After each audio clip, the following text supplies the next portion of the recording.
Hey guys! I wanted to pop on today and talk to you about when you're not feeling good. Because right now, I don't feel so good. But do you know what? That's okay. And I think it's really important to forgive yourself when you don't live up to your own expectations. Partly because your expectations have almost always got nothing to do with reality. You know how they say, like, you should always be kind to other people because they might be fighting battles they don't know about? Do you know, sometimes that's even true for you. Sometimes you can be fighting a battle, whether it's a body thing or whether it's an emotional thing that you're not even quite aware of. So it might be that by the end of the day, it dawns on you that actually you've been really worried because one of your family members is sick. Or it might be that you've come down with sickness the following day and you think, that's why I was so slow yesterday. I didn't realize that actually I wasn't feeling that well. So I wanted to come on today and say, like I feel now, I just don't feel that good.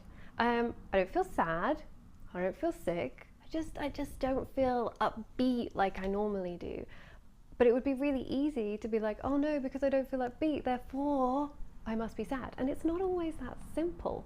So what I want to say is remember to forgive yourself for when you don't live up to your own expectations, because as much as everybody else can be really critical, we all know we can be pretty critical too, especially about ourselves. So there's a couple of things that I always do when I feel crap. I haven't done them yet today, so that's bound to happen when I finish work today. Number one is I surround myself with soft things. Actually, that's not true. I do have really soft things just down here. Like, this is a really soft fleecy thing. That's right next to my hands, which is nice. And the reason for that is because soft things to me, I associate with feeling soothed and comforted. And if you're not feeling great, why on earth wouldn't you self-soothe? So that's one thing. Another one is I always call somebody I love. I always call somebody I love who just lifts me up. And it's almost always my granny. She's just the coolest person ever. I don't even have to call up and say, I don't feel very well, and then she cheers me up. Just chatting to her about her day always lifts me and makes me feel good. So potentially find something to self-soothe, like for me it's always soft textures.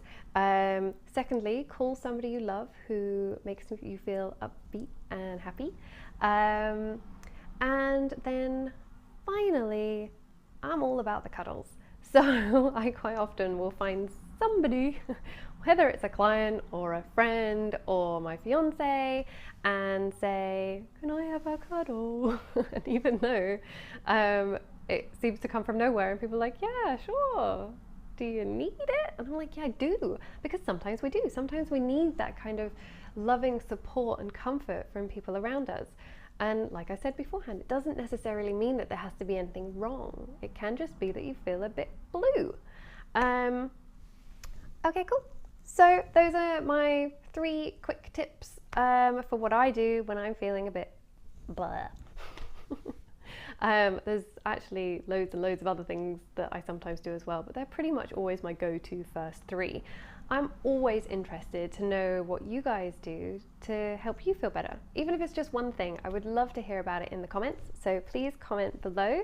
And if you haven't already, please subscribe. Okay, take care guys. Bye.